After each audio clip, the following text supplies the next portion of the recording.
Good afternoon, everyone. I hope you enjoyed your lunch. We're ready for the session on programming and routing, and our first speaker is Costin Raicu.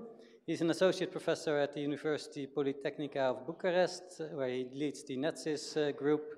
Costin obtained his PhD from University College London in 2012, has worked quite intensively on MPTCP and is currently focusing his work on network verification and NDP. Costin, the floor is yours. Thanks. Hi, everyone. Hopefully, I'll manage to fight the sleepiness that comes after lunch. So yeah, this is work that I've been doing in the past, say, 1 or 2 years in my group. This is work funded by EDRC. So thanks for the grant. My project started just this year in January, so it's more or less at the beginning. And I'll be covering two pieces of work. The first piece is something that's been presented in the main conference yesterday, so you may have seen it.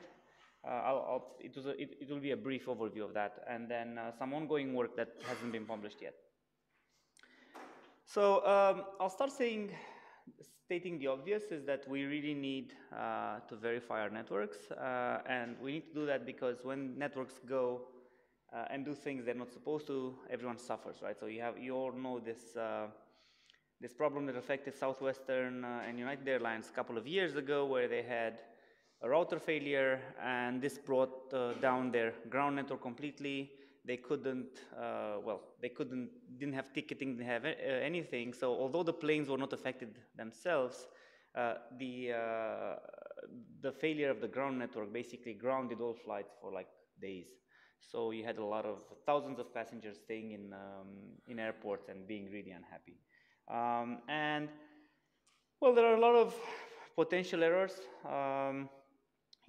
The obvious fat fingers when a administrator configures something and mistakenly changes some parameter, and that brings down the network to its knees. You could have bugs, right? Either in routing protocol implementations or in data planes, and you could have failures, right? So the fact that the networks are becoming more programmable is actually accelerating all of these issues. So the quicker the network changes, the network control plane changes, the quicker you change the data plane by reprogramming it with P4, the more likely it is to have catastrophic problems in networks that will affect a lot of users.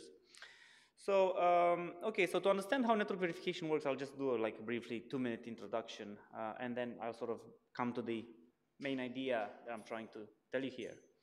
So, all right, you've got your enterprise network. It could be, United, or it could be a university, or it could be a company. You've got an administrator, say, our administrator, and says, this is my policy. So the administrator, in principle, has a set of golden rules that are supposed to make up the policy, and the policy here is that the DIN must have connectivity. So then the admin goes and configures a bunch of routers individually. These configurations get pushed, and then basically network verification, what it does, it tries to see if the actual functioning of the network meets this spec, right? So you write the config, there's a big gap between the config and what the network actually does, what fibs are installed after you push the configuration. So then basically you're trying to figure out whether this meets your policy or not. And there's been a lot of work on how to do this. So there's header space analysis, there's network optimized data log, there's Veriflow, there's our prior work on SIMNet, Batfish, and so forth. What all of these do essentially is somehow they generate a data plane model. So the control verification tools will basically emulate the control plane, figure out what the data plane will be, and then they reach a data plane. The data plane verification tools like header space, they poll the fibs from the devices, and then they create a model. And then you use some verification approach to tell whether the policy holds on your data plane model. Okay, so this is basically where network verification is today, right? So you need a policy, and you need some sort of model of the data plane, which is what forwards packets. And then using some verification approach, you'll have to tell whether the policy is implemented by the model, okay? And there's a lot of work, and this scales fairly well. You know, you have data center networks that can be verified like this. So it's a fairly mature field. Unfortunately, there are very, very rare deployments of verification in actual networks, you know, outside of, let's just say, big data centers, you know, outside of Google, outside of Microsoft. And I was trying to figure out what the fundamental reason is. Why is network verification not being uptaken at all? And I think the biggest problem is that writing these policies is actually very, very tedious. And if you think about the task of the network administrator, basically they've been trained to write some configurations, okay? Now, recently we've been requiring network administrators to maybe program some stuff. That's actually a very big ask, right? So if you tell them, look, I'm gonna give you some programmable devices, you should program it. That's a big gap from what they are doing today. If you also ask them to specify the correct functionality of the network they're trying to administer, that's an even bigger gap, right? Even regular programmers have difficulty in writing specifications, right? Network administrators will have even bigger problems. So you could easily say, well, it's very easy to specify that the dean should be able to talk to the outside world, so that's not a difficult policy to specify. The thing is, that's a very incomplete policy, right? So you can just say, this host needs to connect to this, but that's incomplete because it doesn't specify what happens for each type of protocol, for each type of packet, which should be filtered, which should be not filtered, and so forth. You could have very accurate policies. For instance, you could write them in data log, or you can write them in computation tree logic, or you can actually take the stepwise verification and refinement method that was proposed, for instance, by Cocoon a couple of years ago in NSDI. The problem is now you're in the realm of pure software verification or hardware verification, doesn't matter, and actually you require expert time to be able to do this. So this is for sure not going to happen for most networks, okay?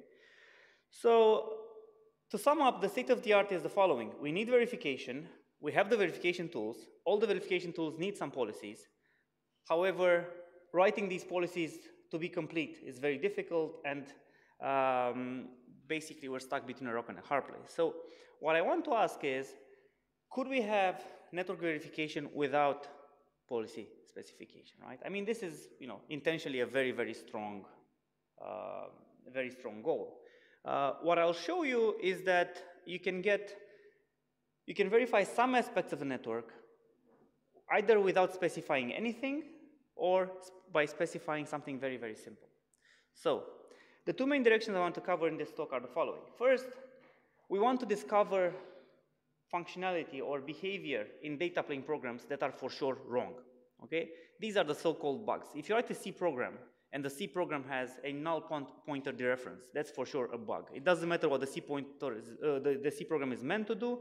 If it segfaults, then for sure it's not doing what it's supposed to do, okay? So we want to find these bugs in data planes. And for sure, if you find them, they are for sure problems. So in a sense, there's no specification needed. We all know bugs are not good.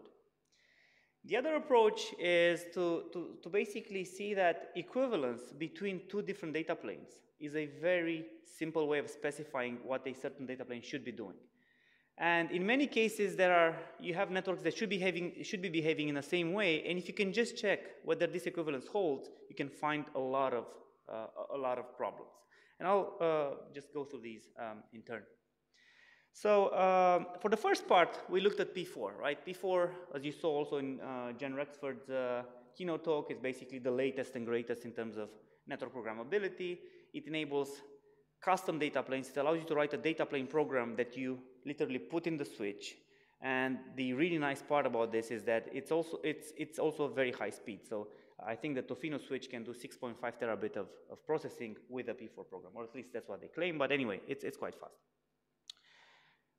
So this is very enticing, not just for the big players, but I think for pretty much a lot of operators out there, because it removes reliance on equipment vendors to add new functionality. So for instance, I gave a talk on Vera, our SICOM paper. I gave it in London at UCL, and it was like very short notice, and I wasn't expecting many people to show up because it was holiday and so forth. And you had a bunch of local operators, people from I think Sohonet, which is an operator that specializes offers services for the video industry, and some other guys. they showed up and they were really interested. And I was like, that's really cool. So do you guys want to do something with P4, and what is it? And they were telling me, like, the dumbest thing. The current equipment can't look deep enough in the encapsulated packets. So if we have P4, we can actually look, 5 steps deep, and the current ones, they do 3 steps, and that's great for us. And it's like, that's pretty cool. I mean, these are sort of small operators, people from small operators, they're already thinking of buying, or they already bought P4 programs, P4 switches, and they want to do stuff with them. They have actual use cases. So, and of course, the big companies are already deploying P4 switches, testing them. I don't think there's any big scale deployment, but what I'm trying to say is there's a good probability that P4 will make it.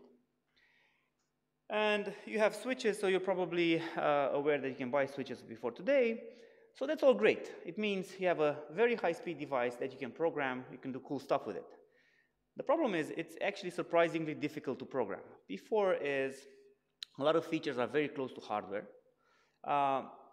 Debugging, when you get something wrong, it's not like a nice application written in Linux, for instance, right? So if you get a null pointer exception, you get a seg fault, and that's great, because you can run the debugger, you can figure out what the problem is, and you can fix the problem. Now, if you get the equivalent of a null pointer exception in a P4 program, you will get pretty much random behavior from the switch, right? Either the packet will get dropped, or it will get modified in some way that you don't understand, but for sure there will be no trap. You don't know exactly what the problem is. And the most difficult part is that P4 programs are seemingly incomplete. So you write the program, you write just the shell of the program, but a big part of the functionality of the program are these match action table rules that you're missing. There's a lot of implicit behavior that you don't specify in the program that the switch will do for you, and so forth. So when we started this work, I was thinking, yeah, we'll do some sort of network-wide verification for P4. It turns out that we found so many bugs in all the programs we looked at, even in programs that had 50 lines of code, that it was very surprising. So let's look at why this is so difficult, right? So this is a very simple example. We've got a P4 program. I mean, it's like a sort of schematic of the program. It parses an Ethernet IPv4 packet, okay? Then it basically does the longest prefix match.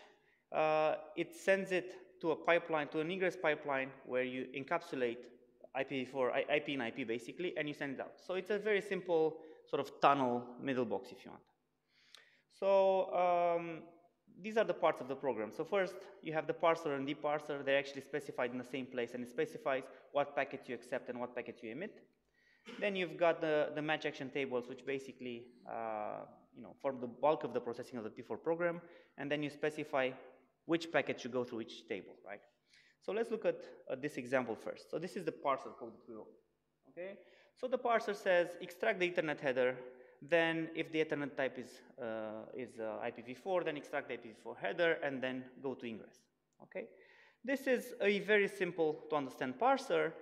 However, when we wrote code like this for one of our projects, we figured out that nothing was coming out. So the encapsulation was not working, right? So you write this, and on the output of the box, the packets are not coming out encapsulated.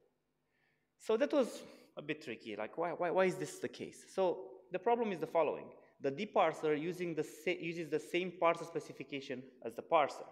Because the parser does not parse IP and IP encapsulated packets, on the deparse, the P4 program, the P4 switch doesn't know how to lay out the headers it has in the packet.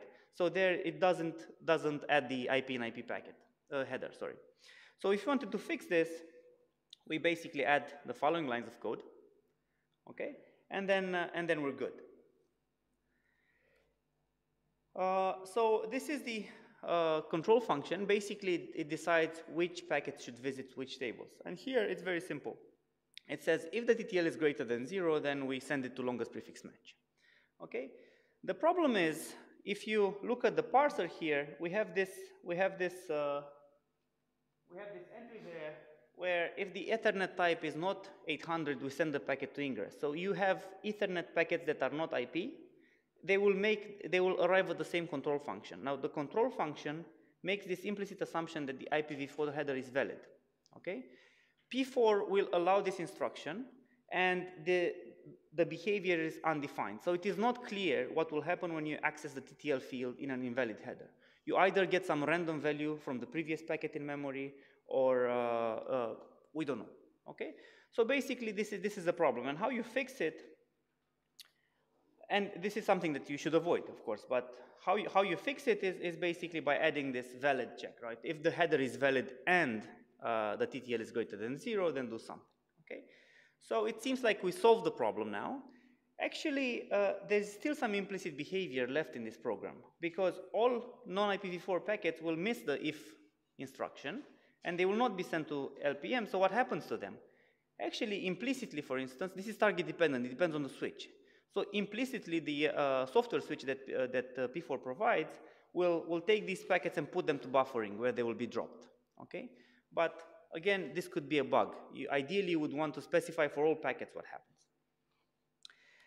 Finally, let's look a bit at this implementation of the action table. So here, what I'm doing is I'm taking an IP packet and I'm encapsulating IP in IP, right? So I'm adding the IPv4 inner header, I'm copying the fields over, and that's it, right? So it seems like a very, very simple thing to do, and this works as expected if your input packet is Ethernet IPv4, because you add the inner header, it works.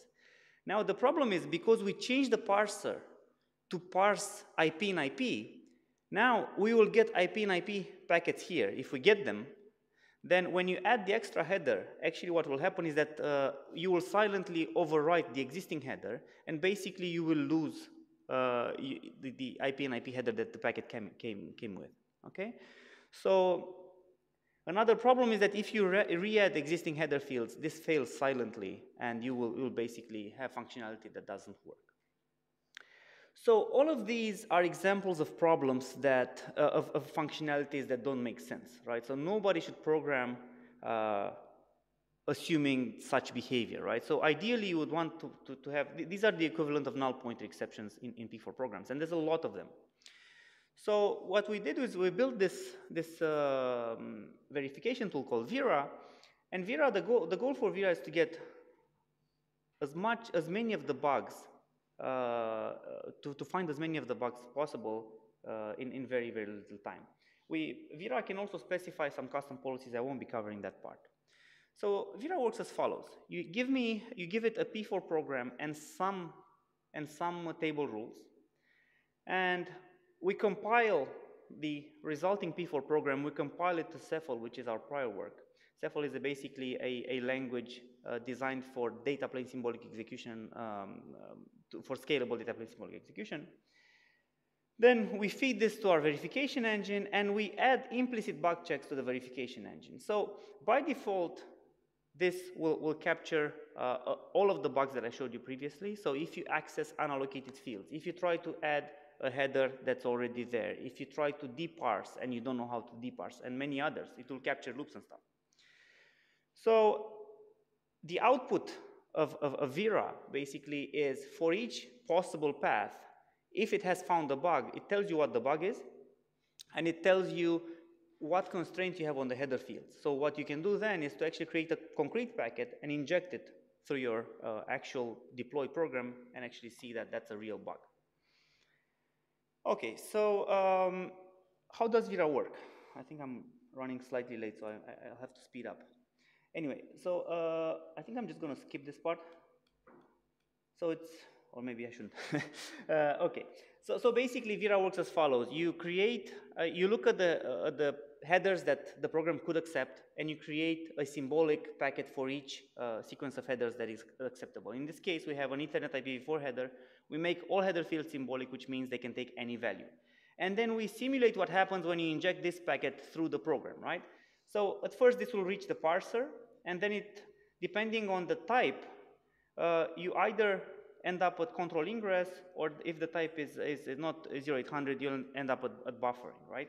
This packet will be implicitly dropped. So basically what we have is a first path through the program where you have implicit drop behavior, which we flag as a bug. Now, we have another live packet where the Ethernet type is correct. So we continue symbolic execution. In this particular case, if the TTL is greater than 0, then the packet will go to longest prefix match. If not, again, it is implicitly dropped. So we flag, Vera will flag another problem.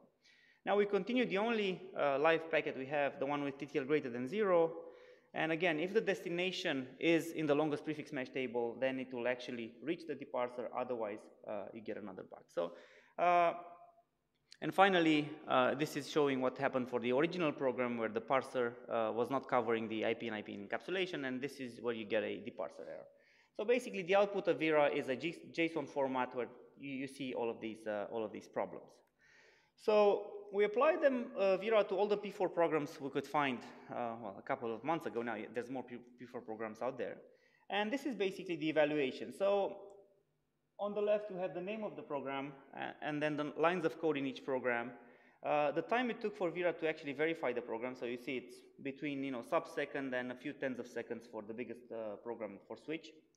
And the dots represent the bugs we found in each program, the types of bugs we found in each program. And I don't have time to actually show you the actual bugs, but the takeaway is that all of the programs we looked at have at least one bug, and surprisingly, even very small programs had multiple bugs in them. And these are programs in the tutorials, in the P4 tutorials. So this is very bad, right? This is very bad because if you write a 60-line tutorial, and that has like a couple of bugs in it, the way people start coding is like they take a tutorial and they start changing it, right? So it's highly likely that you'll keep propagating these bugs forever, right? So and this is not necessarily because the P4 programmers, the barefoot programmers were lazy or whatever. It's just fundamentally difficult to code this P4 program. Okay, so that's the first part. That's debugging P4 programs. As you saw, there was no policy needed. We just found functionality that was obviously wrong. The second part, I'm switching gears here a little bit. The second part is equivalence checking, okay? So the administrator has this network, right? It has worked for it, it has worked on it for like multiple years. And now it says, well, look, I think the network is fine, right? The way it processes packets, nobody complains, so it must be fine, okay? So what I want you to do is, anytime I change the network, tell me how it differs, right? Make sure that whenever something changes, the way packets are being forwarded is the same, right? That's one way of looking at this.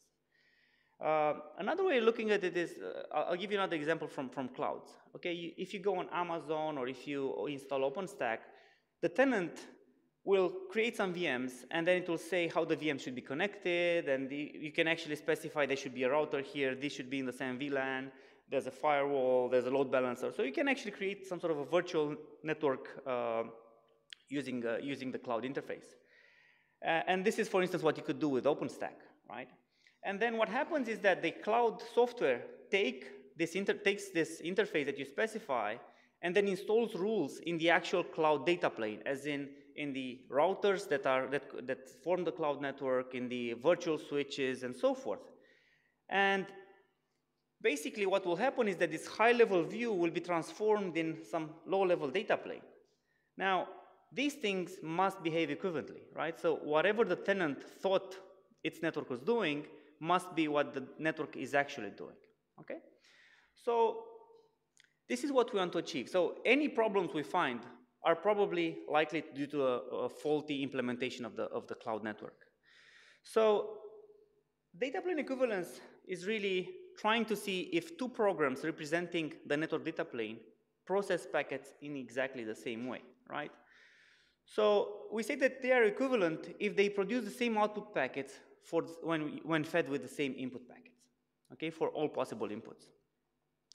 And of course, the big question is, how can you verify this equivalence? We all been taught in our algorithm class that equivalence is undecidable, and you could never do this. Well, it turns out that for data planes in particular, you can check equivalence, and we can do it reasonably scalably with symbolic execution. So if you manage to run symbolic execution, meaning you inject a symbolic packet in a data plane program, and you basically see all the outputs, okay? So if you manage to do this, then we have a technique by which you can take this and test whether two data planes are equivalent, okay? So that's the high level bit. I think I'm running really late. So I'm just going to skip how we do this, and I'm just going to show you.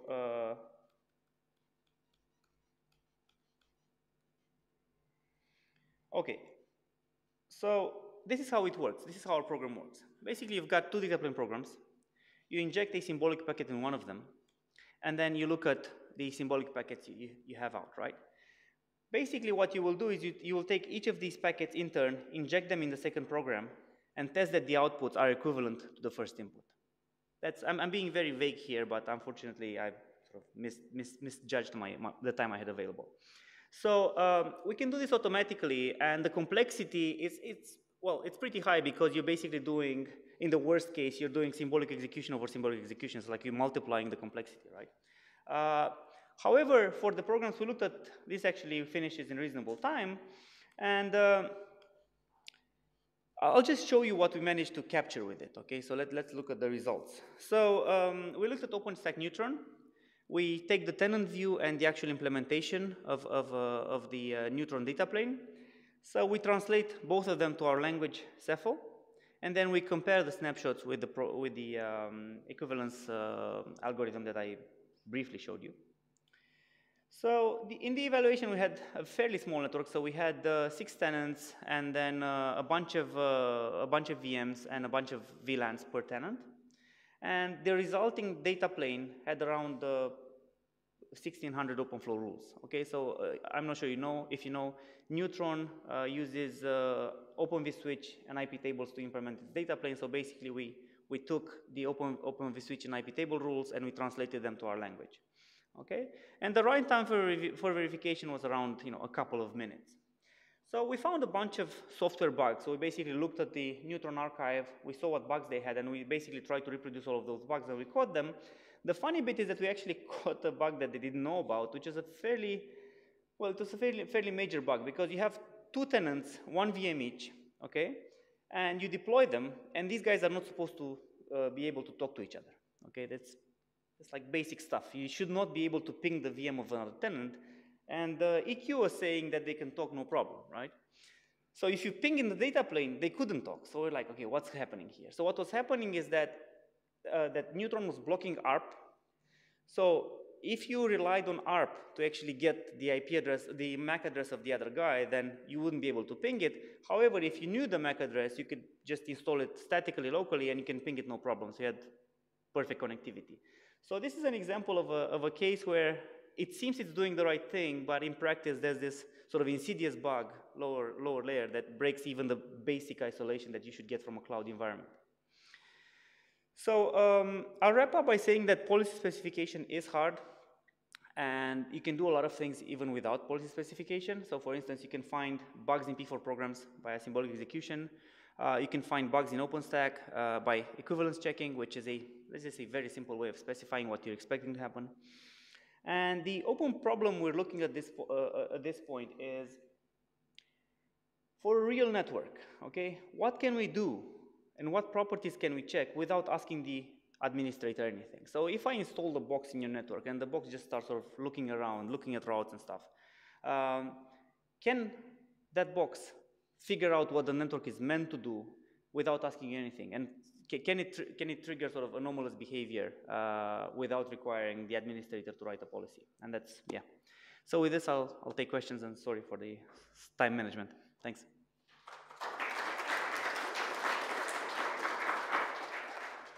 Thanks a lot, Costin. And thanks for keeping an eye on the time as well.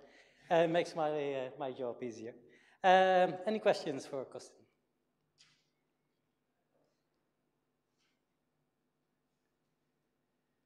Okay, good. Regarding the open question, do you separate between let's call them routing level policies and switch level policies? Things that affect a path versus things that affect just ingress egress decisions? So, are you looking at both, or? So I think device level policies are sort of easy to get because you look at the configuration and it's sort of obvious what the intention is. It's not obvious what the intention is, on a network level, right? So it's There will be some, I mean, we spoke to a bunch of admins and, you know, they could tell you some things that they wanted to implement, but it's usually very, very vague and just covers like a small subset of the functionality. So, of course, this open question we're trying to answer, basically we'll try to get all the information we can get and then see what invariants should always hold. Like, you know, you have the obvious, you know, valley-free property or, you know, these type of things, you know, shortest path routing or I don't know. So you find some properties that should always hold and you can focus on those. Another option is to see how the network works now and to see if any routing changes happen. Because, for instance, because you have some external route that changes the way your network functions, and then you can basically just tell the administrator, this routing change happened. Is this okay, right? So you could have sort of this iterative process where you tell them what's going on. Right? Any other questions? So, Kostin, a very practical question. You mentioned in the verification of P4 programs that you were correctly saying the P4 program is just the container, right? Then you have the forwarding rules. Yeah. How easy is to figure out which are the forwarding rules? So there's a well-known loop detection algorithm that we implemented. So basically, the idea is when you run symbolic execution in P4, there are some recirculation targets that are clear. So for instance, you can recirculate to input just after the parser, or you can recirculate to output just after the buffering. Okay. So only on those 2 points, whenever we have symbolic execution, basically you just snapshot the entire state of the packet. So when a packet comes back, you can basically check the current version with all the previous saved ones, and if you find, you know, if you find the match, then basically you have a loop. So it's a very simple algorithm that's well known. Typically, it doesn't work for normal programs because you have a lot of memory to save, and you know you cannot do it. Here you can do it because the packet is very small, and you're only saving at few vantage points. In normal programs, you have to check everywhere. Good. Let's thank Kostin again.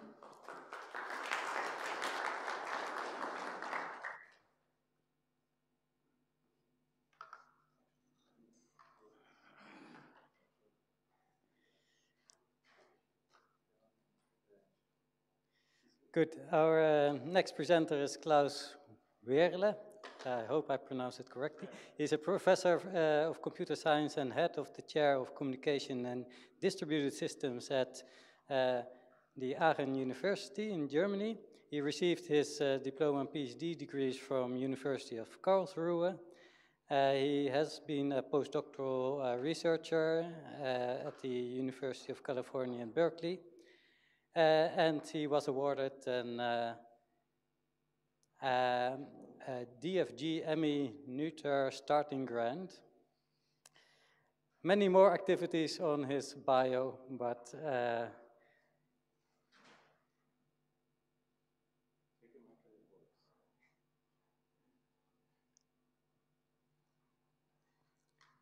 well, I can continue with his bio in the meantime while we're solving the technical issues. So in 2006, he joined the Aachen University as associate professor, and since 2010 as full professor. And his research activities are focused on engineering of networking protocols, formal methods for protocol engineering and network analysis, network simulation. Good, we're good to go. In case you want to use the mic. Okay, so thanks for the introduction. So my project goes in a similar direction than Kostin's, but when we started several years ago, actually the project is running now since 3 years, and we started this work many years before, we focused more on the reliability of end systems. So I'm sorry that the colors are not so good. There should be much more in the background, but I hope I can tell you. So our project deals with the reliability mainly of software in networked systems. So at the beginning we focused basically on protocols in end systems, and of course with the rise of apps and smartphones, with all the billions of apps that are deployed continuously, and the software engineering and testing of them is rather not so high priority. So But recently, so since 2 years, we are also focusing on core networking, so as network functions and reliability of other things. And also latency critical systems are in our focus now. So when you have a lot of software in the network, either in the end system or in the core network, you have these two basic problems. The first one is reliability, so finding, avoiding the bugs that may be in the software, and of course, avoiding infinite loops, unintended infinite loops. And on the other side, the other thing is if you run software, you also want to make sure that the performance is kept that you want to have. So these two things are the aspects that we address in the project. When we started, very important is that we of course want to analyze only real code, so the code that is running on the systems and not any models where you have before any manual effort, where you need manual effort, any expert you need to make these models. By taking a quick look on the state of the art in testing, so when we start, we wanted to do reliable systems. All the testing approaches, they are actually quite good, so they discover a lot of bugs, but they will not be completely rigorous and find all the really seldom corner case bugs, so the bugs that may be found or appear after 5 years, and that's actually the thing we are looking for. They're actually quite effective, but they are also, so some of them are not that automated and require quite a lot of manual effort. And as I said, all the model-based approaches are the ones that we wanted to avoid because it requires expert and a lot of manual effort to create these models, and we want to analyze real code. So then, several years ago, we ended up with symbolic execution. That was a technique we didn't know about, and we were also only a few, or one of the few that really used that. Nowadays, you see much more papers on symbolic execution, also in networking. So we thought, okay, can we use this methodology in order to make systems much more, network systems much more reliable? A quick glimpse on how it works. I think you heard it, some of you heard it already this week. If you symbolically analyze a system or a program, and important here, this is a standalone program, so nothing that communicates with another program. When you want to symbolically analyze this program, you test it, you run it and test it, but you do not test it with a concrete input, but you declare the input or several inputs as symbolic.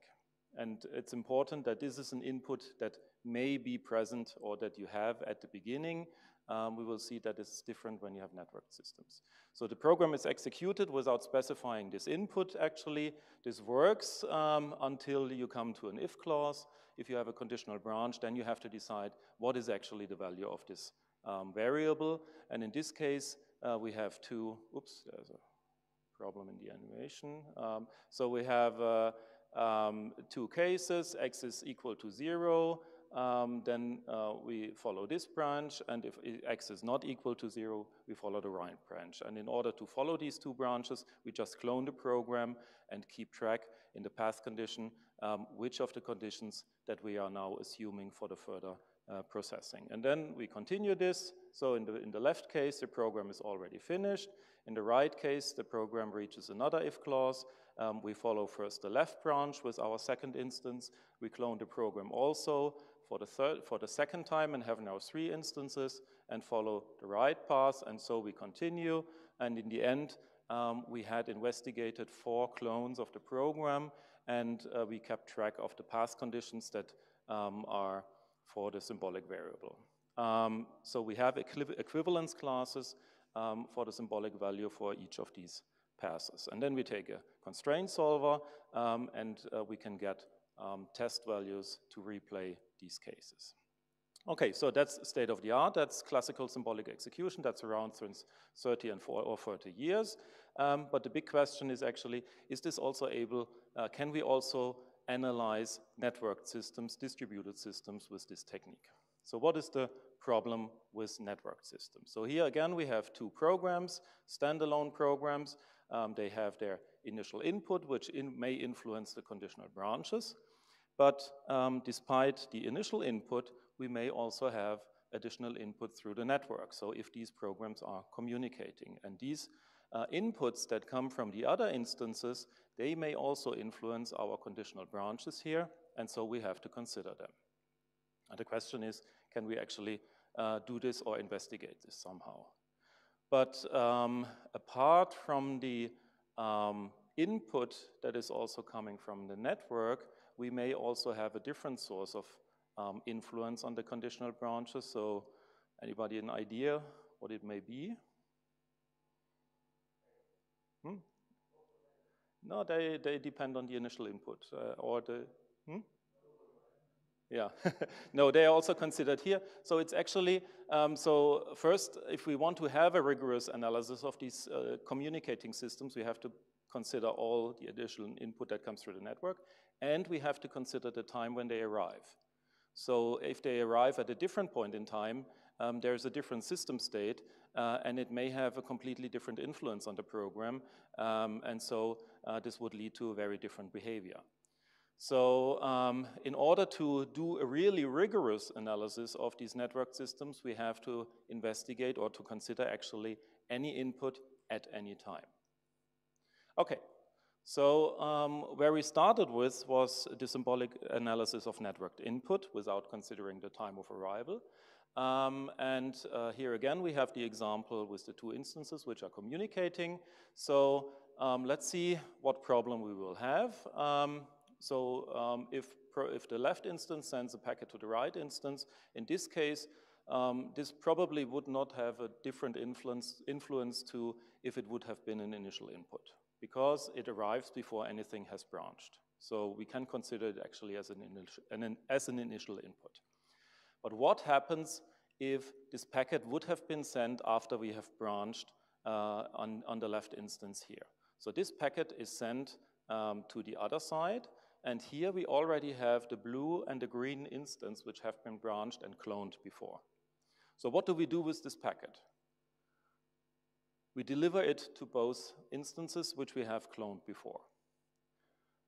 That's not a problem at this stage.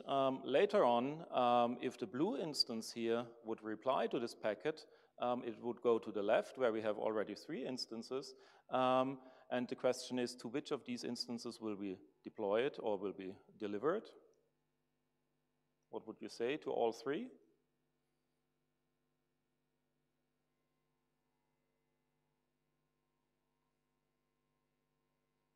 Probably better to the blue and the green, because for these two, you have a context here in the execution of your program.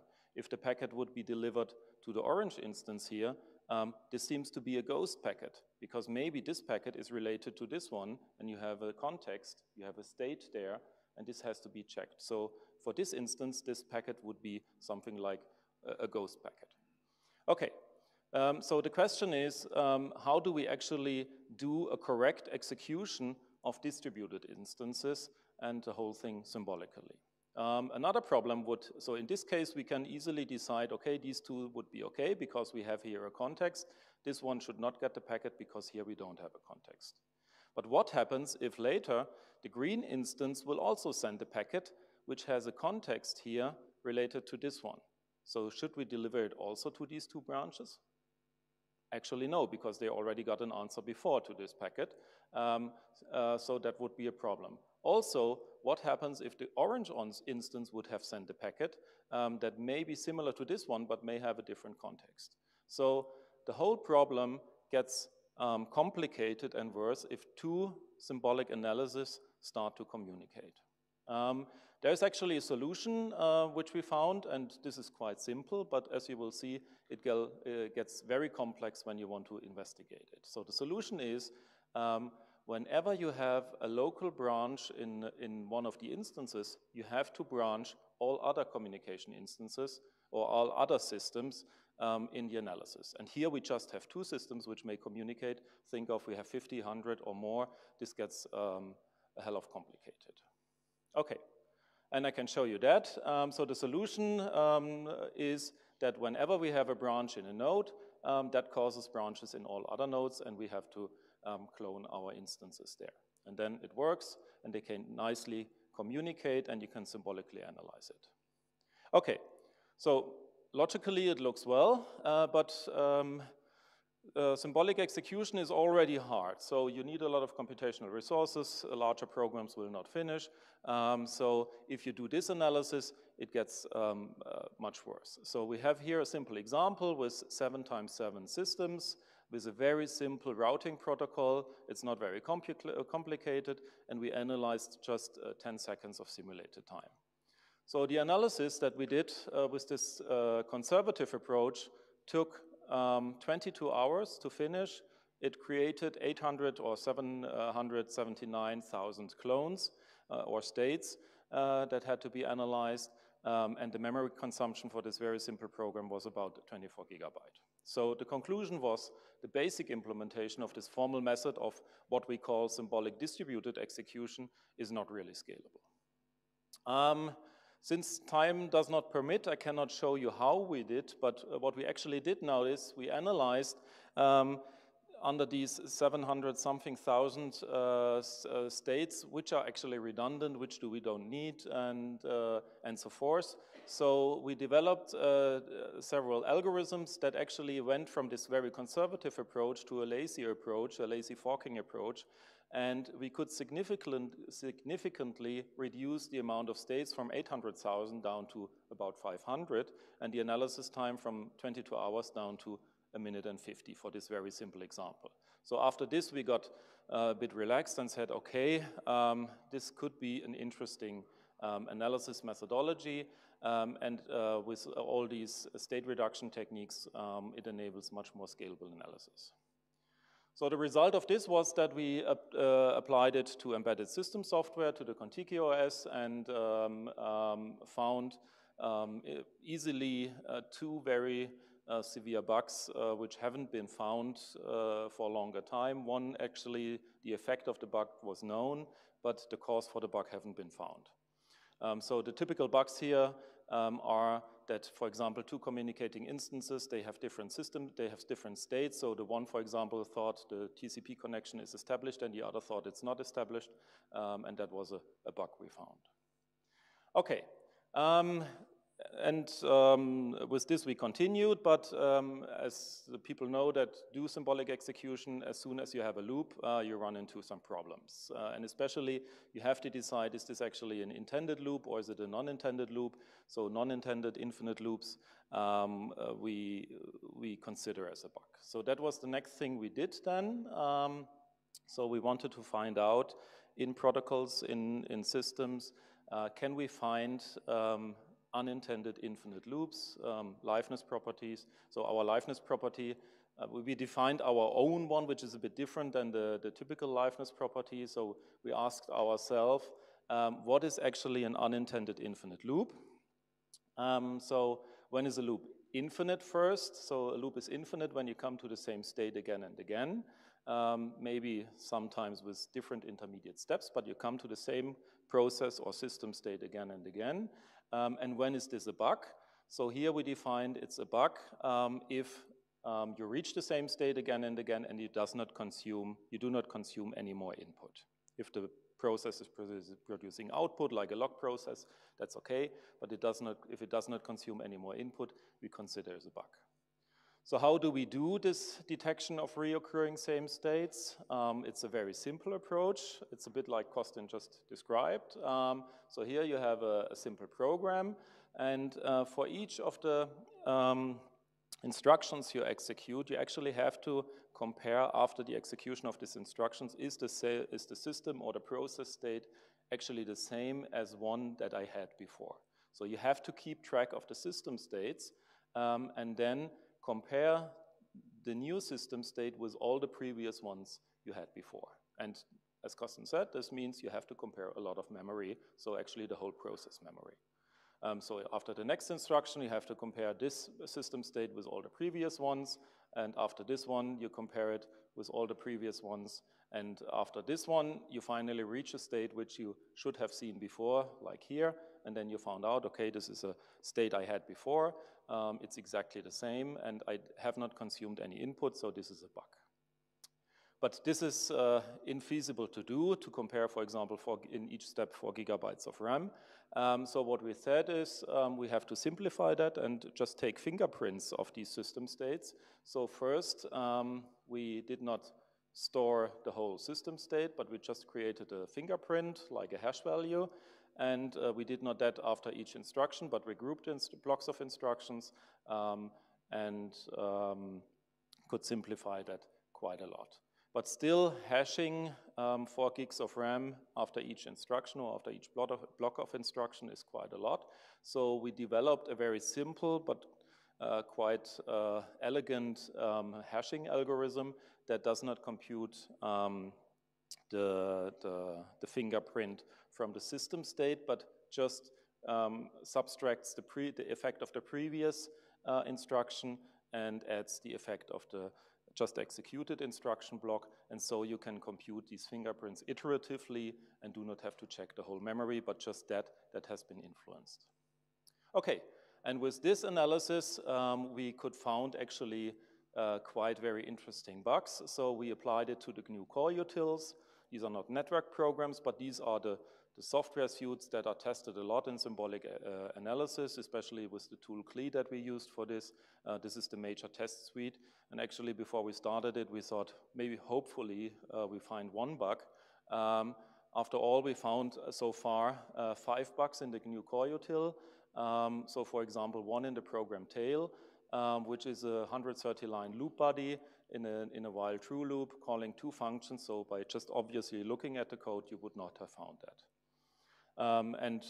Also we applied it to BusyBox, another embedded system tool.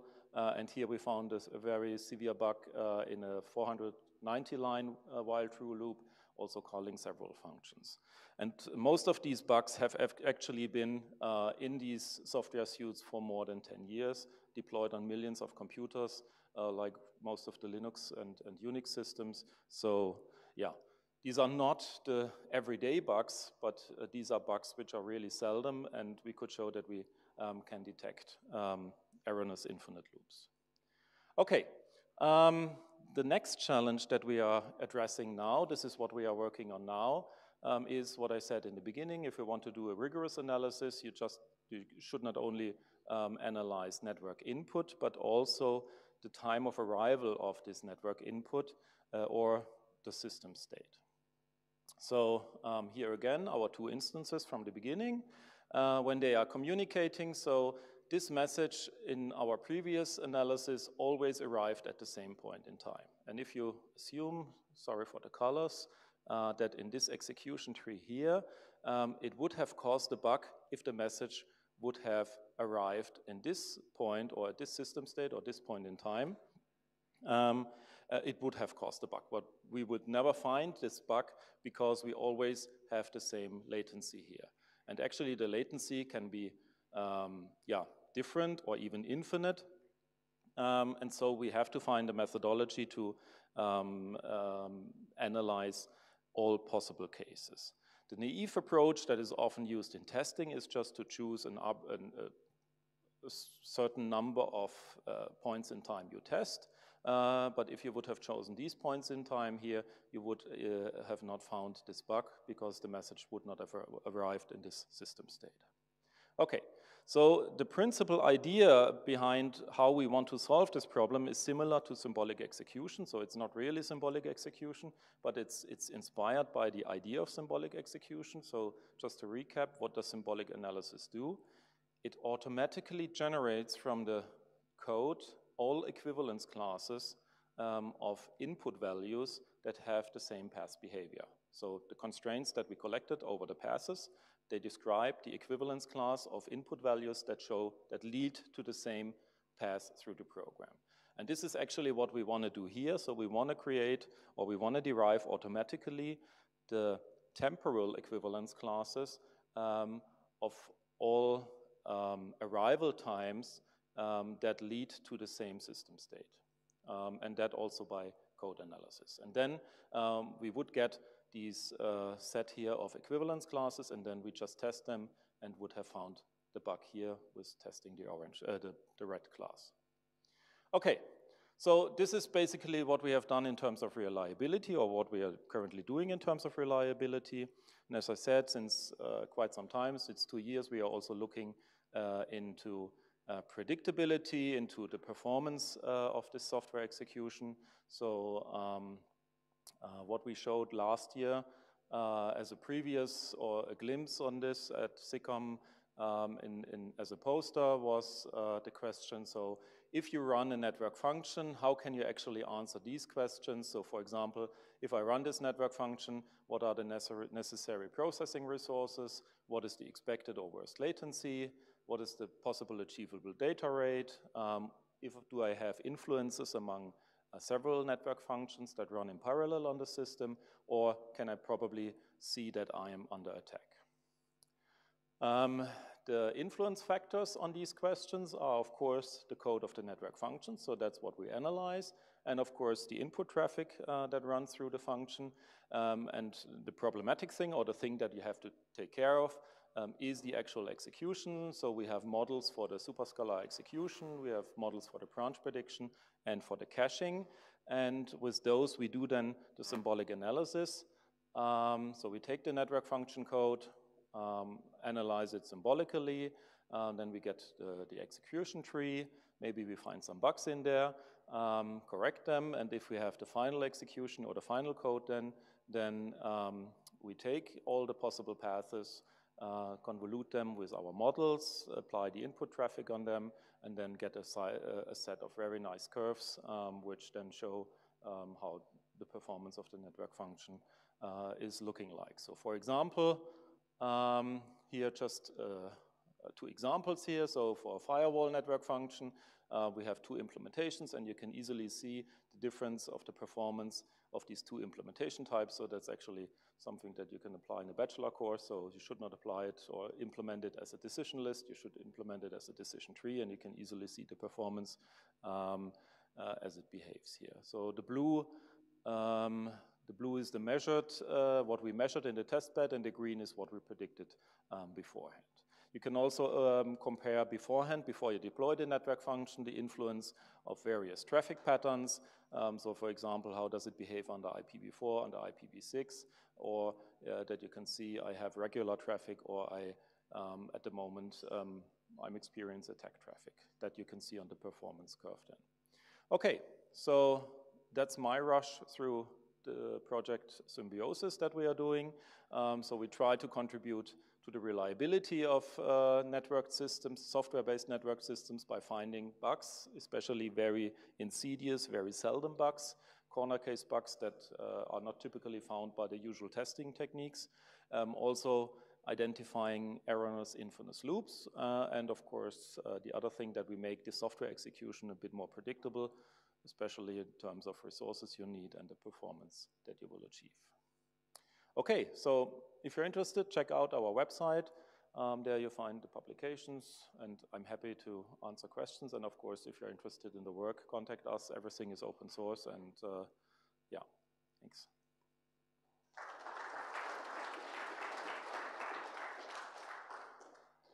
Give the mic back. Are there any questions? Can you go a bit to the graphs? If you show us a graph, Which you cannot graph? go so quickly over them. You mean the performance graphs? Yes, please.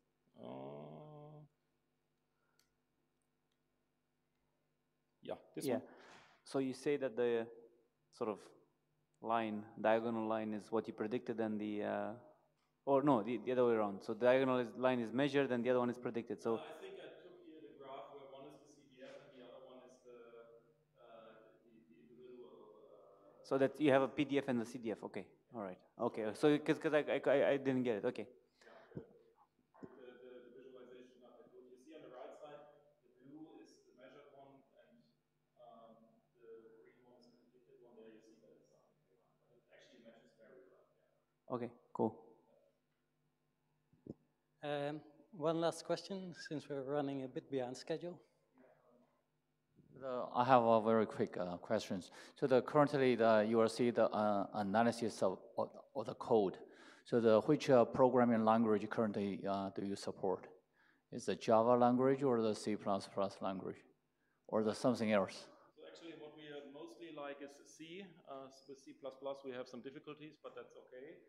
We also solved the floating point problem, so symbolic analysis was not able to support, at least our tools were not able to support floating points, but that we can do now.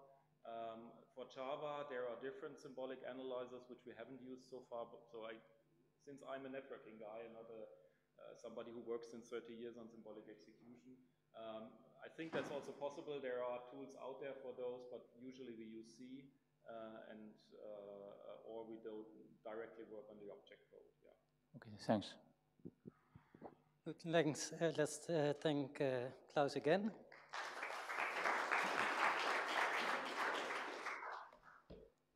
And then our third and last speaker of this session is Georgios Smaragdakis. He's a professor with the TU Berlin, a research affiliate with MIT, and he is a research collaborator with Akamai Technologies. He has been a senior researcher at Deutsche Telekom Laboratories, and he has numerous Best Paper Awards for his work, amongst others, with IEEE Infocom, ACM, IMC, etc. Georgios, floor is yours. Thank you very much for the introduction, and thank you for organizing this event. So today I'm going to talk about work that I'm doing with a lot of colleagues the last year. And let me start by saying that the internet is the digital backbone of our civilization. We are very good in adding more and more devices and applications there. So for example, the entertainment has completely moved to the internet, and we expect that even self-driving cars at some point will be connected to the internet. But we don't spend enough time to see how we are going to predict problems that may happen in the internet or how we can deal with them. And this is a real problem, actually, because we have a lot of outages and an increasing number of cyber attacks, and this poses significant threats. And this do not come only from hackers, but sometimes comes from states. And this project, we try to find scalable ways in order to understand the state and the health of the routing system that runs the internet. Now, in order to really understand what's happening, we have to go very down in the physical layer and also understand the evolution of the internet. Now, if you have your textbook map of the internet, probably this is not a good one. Probably this that I show here is better, where you can see that some critical components in the internet now route a lot of traffic. And I'm talking about internet exchange points, collocation centers, data centers, etc. Now, many of you probably know what's an XP. For now, we can say that it's a big switch that a lot of networks connect and exchange traffic. And it seems that there is a trend to actually more and more of them be present in the internet. Today, we have about 300 of them. Many of them are really big. They exchange traffic at the order of 8 terabps. To give you an idea, this is the traffic that's exchanged from all the peering locations of a tier 1 ISP, just in one location. They exchange terabytes of traffic, and they have an approximate 2 million established connections. And in reality, XP is not just a switch, it's a big ecosystem. So around the XP, you build data centers, collocation facilities, where also they contribute to the peering ecosystem. And just in one of these data centers, we may find thousands of peerings. Now the question is how the internet will behave if something goes wrong, and if we can track this behavior. Now I have to say also that these data centers are also affiliated with multiple XPs. So if one of these data centers fail, maybe multiple XPs will be affected. And this actually attracted the attention of some of the regulatory bodies. For example, DHS and NISA in Europe have already marked them as critical infrastructures. They expect that they have an almost 100% availability.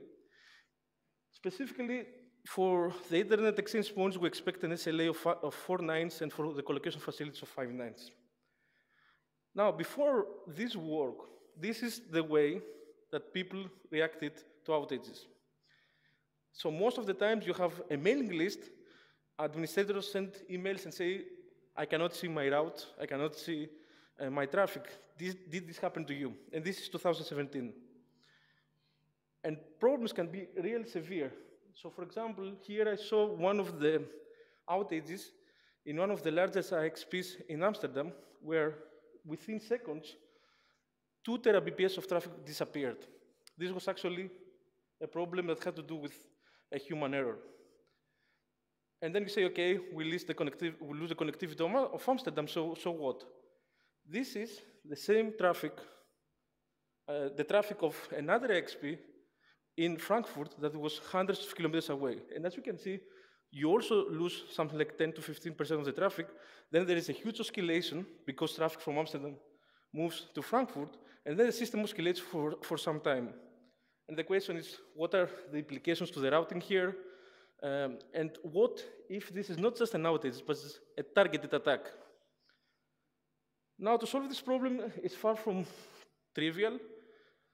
The approaches that have been used before our work says, okay, let's try to see if BGP can tell us something. And they saw that on the AS level. Unfortunately, the AS level is not the right granularity to attack these problems, because maybe you lose a connectivity, but you actually lose parts, physical components along the path, and not the logical connectivity. So if you try to use ASs, you may not be able to actually pinpoint where the problem is. And for this, you also have to have multiple vantage points, and also you have to have a continuous monitoring of what's happening. Now, it is easy to monitor the paths with BGP, but it's almost impossible from the BGP to actually pinpoint the physical location that something is happening. I'm talking about the router or the building, anything that can actually give you some information. With the trace route, you can actually, with some very sophisticated techniques, pinpoint the location that something is faulty, but of course it's not scalable, so you cannot do trace routes to all the possible destinations to find out what's happening. And the question we pose here is, can we use the functionality of a trace route using BGP? So when we talk with people, including some of the vendors, they told us this is impossible because BGP is information hiding protocol. And then we had to think outside the box and see what other features BGP offers.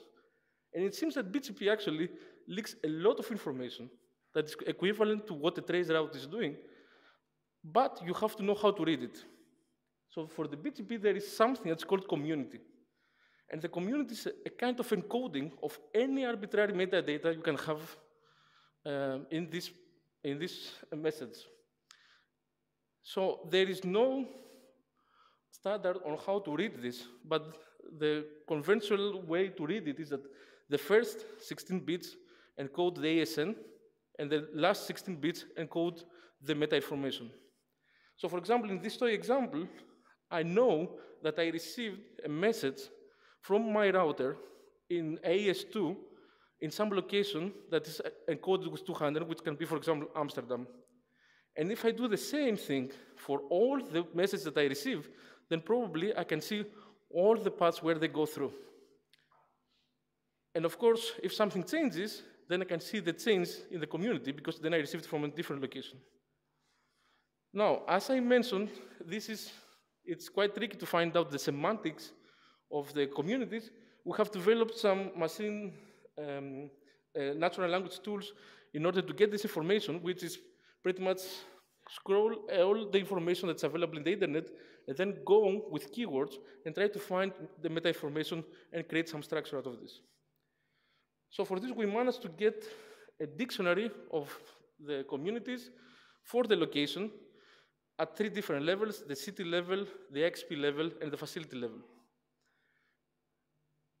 Now, we are very lucky that actually this information is already available in the internet. About 50% of the messages have location information for IPv4 and about 30% for IPv6. And we can actually match them to granularity, at least at the data center or a router level. Now, if you put all this together, then you can actually monitor how the paths are traversed from different locations. So we say, okay, let's make a thread for every different granularity we want. For example, the city of Frankfurt, the data center, a specific data center in Frankfurt, or the XP in Frankfurt. And then as we receive messages, then we measure how many paths are actually associated with each one of these granularities. And as we continue measuring, then small changes of only one network can actually signal that maybe one network has some problem or an outage. But if there is something massive, then you do crowdsourcing, so you get different messages, different changes of communities from multiple networks. And then you can start investigating the event, then you can do the trace route and all the other techniques, but at least you have Bootstrap already where you should look at. Now, in order to visualize a little bit how the system, what is the system contribution, this is the BGP messages, withdraws, and state of the routers that you receive from collectors. If I ask you here where the outage is, probably you cannot tell me, because there are a lot of peaks that may not be related to an outage, but might be related just with a change in the routing. Now, with our technique, by filtering using the communities, we can actually ask queries for specific location that we're interested in. So for example, here we can find out that this is an outage that happened in Amsterdam, using the communities of Amsterdam. Then we can use the communities of XP in Amsterdam to find the change in the XP, etc. And then we use this for investigation because we want to actually provide a way to have transparency of what actually happens to the internet. So here I show you a recent event that in popular press mentioned as a DKIX outage. And actually with our system, we found out that it was not a DKIX outage, it was just an outage in one of the affiliated data centers. So you see that in one of these data centers, all the paths mitigate somewhere else, because they were dropped because there was an outage.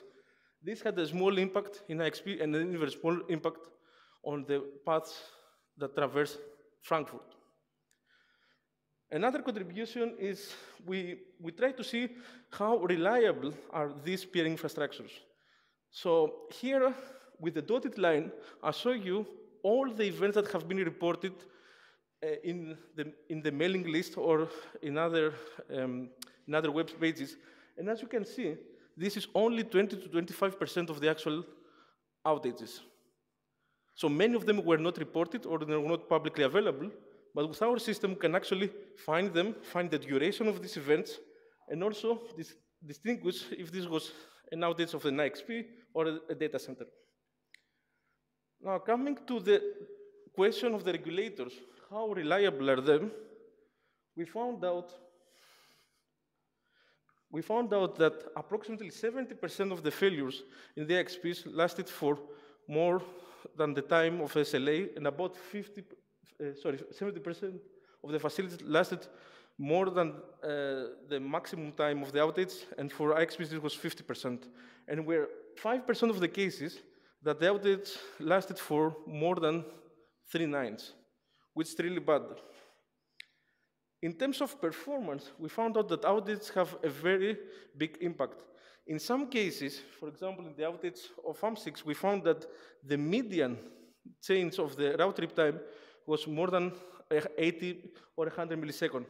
And the reason is that a route leaves Europe, goes to the US, and then comes back. And in some cases, even after the outage, we didn't see that this route came back. Okay, so we use communities in order to find out outages and actually pinpoint the exact location of the outage. Can we use it for something else? So can we use it, for example, for cyber attacks? And surprisingly, also, the answer is yes, because there are a lot of attacks that are actually mitigated using BGP. The most common one is what's called BGP black holing, where a network informs another network using communities to drop a specific traffic that goes to a specific prefix. So then the network receives this community, acts upon it, it drops the traffic, and actually can even send the same message to the next networks, and then you can go as close as possible to the source of the attack. Now, can we use this technique as a proxy to find out both the attack activity and the mitigation activity in the internet? Yes. So here I show you the number of black holing events for the last 8 years, as we see it from the BGP. You see a dramatic increase of 6 times. And actually, you see many peaks that actually correlate quite well with some known and less known attacks. So for example, you see attacks in some of the big data centers. You see some bugs. This is a bug in one of the German network research networks where by default, by mistake, the black hole, the whole institute. Then you see the DIN attack. Then you see attacks to the press in Turkey. You see attacks during the Olympic Games. And of course, after some point, then you see that there is an elevation, and this is because of the Mirai. So many networks tried to actually defend their systems using black holing during the Mirai attack. And of course, the peak was when the Mirai peak was present. We can also check the demographics of different of these mitigation techniques. We see a huge increase in Russia and also in Ukraine. And after some investigation and also coordinated with some people in these countries, we found out that BGP black hole was not used only for mitigation, but also for censorship, especially when it was appropriate. Now, we also investigated how effective is this, and on average, we found that you can save 3 or 4 hops when you use BGP black holing, and this means that there is you actually leave space for more legitimate traffic to actually flow within your network. Okay, now, if BGP communities are so important, can they be abused? So this is the next question that we ask here. In this plot, I show you the number of networks that actually use BGP communities, and they communicate this to their peers. So as you can see, there is a steady increase. So we go from 2.5K networks to about 5K networks. So there is an increase by a factor of 2 within 8 years. But when you look at the actual number of the unique communities, the different encodings that they're used in this BGP, then you see that the increase is even more dramatic. And actually, today, about 75% of the BGP announcements have at least one BGP community, which means that if somebody can abuse BGP communities, can have a global impact. And BGP communities are not used only for location and black holing, as I showed you in the previous slides, but they are also used for traffic engineering, mainly to steer traffic. And encoding that you can actually put in these BGP communities includes path prepending, local preference, and selective announcements. They are actually now even used for route trip time delays. So you can actually encode how much delay one location has from another using the BGP communities. Okay, so we did this exercise. Let's see if we actually manage to attack the system using BGP communities. So this is a teaser example. Suppose that you have this simple topology, and you have AES1 that actually sends a prefix that it owns to the network, to the Ethernet.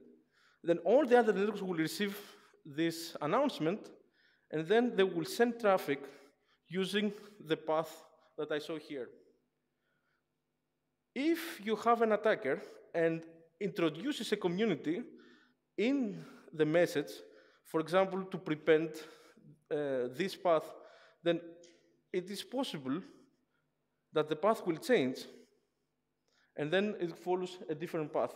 So here, the attacker uses not the community of its upstream, but the upstream of the upstream. And actually, you can have all the different combinations for that. Now, here we have 2 conditions that have to be present. One is the necessary condition. So the community has to be actually propagated in order for the other networks to react.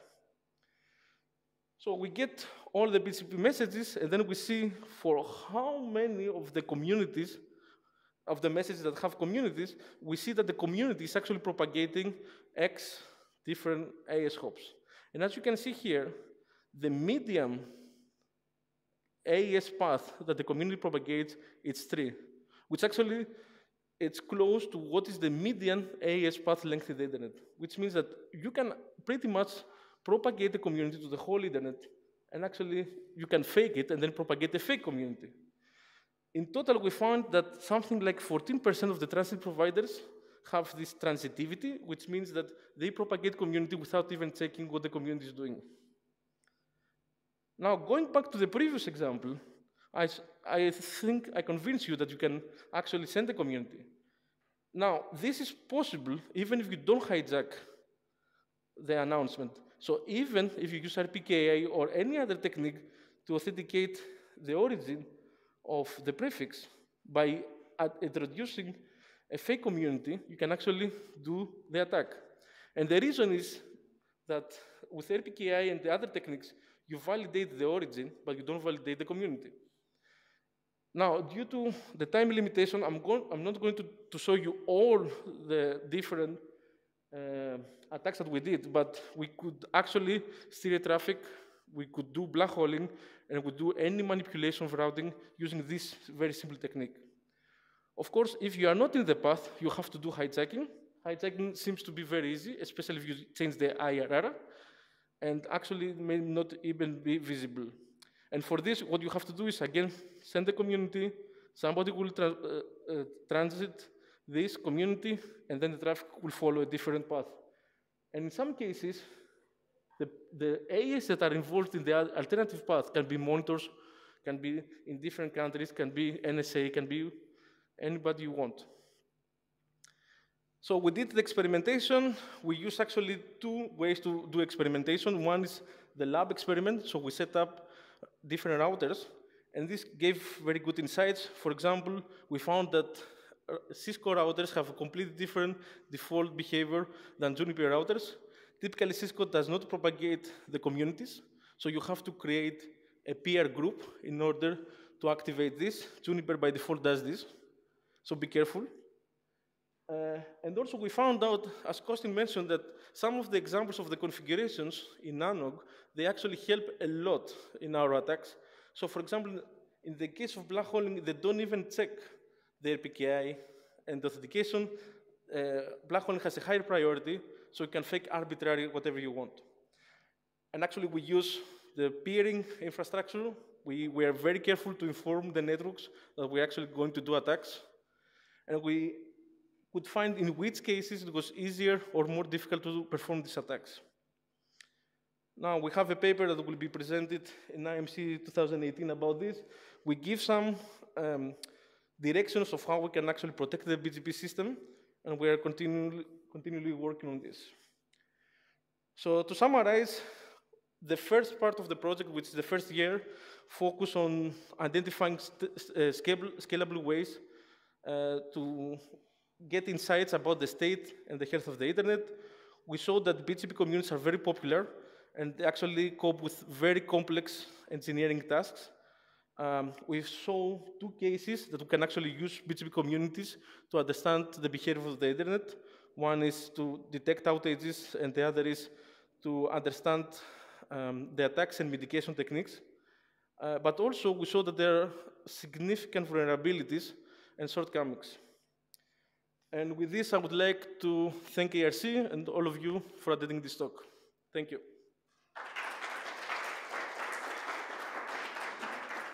Thank you very much.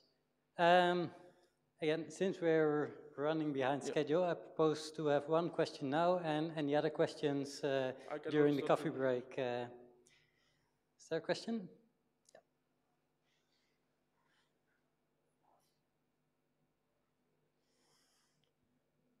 So you measure how many people use communities in their announcements. Yep. Do you have an idea, or there is a way to measure how many people actually use these communities to do traffic engineering or stop something? Okay, black holing is it's easy to find out, but for the other communities, for example, for the location communities? Yeah, so actually there are two different players here. It's one, the community user, the one actually that attacks the community, and the other is a provider, right? So the provider is the one that acts upon receiving the community because this is its own community. For the black hole, we have done this in the IMC 2017. There is a follow-up paper also, that's other submission. For the traffic engineering, it's a little bit more difficult. The reason is we can find that it acts upon when, for example, they use location or local prev, but we don't know if this is intended or unintended, because it can be actually a combination of other things. So, for example, some policy, for example, a network can change its policy, right? But in general, we see that shift of traffic correlate well with communities. But this is, for now, anecdotal. In the case of the attack, we actually use trace routes in order to see if the path changes, and in all cases, it changed. And we can also see this with looking glasses. Thank you very much, Thank Georgios, you. and also thank you all for your attendance. I tried to be on time also. It was like... Yes. No, I think it's still working. We're a bit late, so since we're closing to the end of the day, maybe instead of accumulating the delay, maybe we just have a very short break and meet in 18 minutes. We have 2 talks in the wireless session, and then we have a panel. So some of panelists have to leave a bit earlier, so let's try to start on time.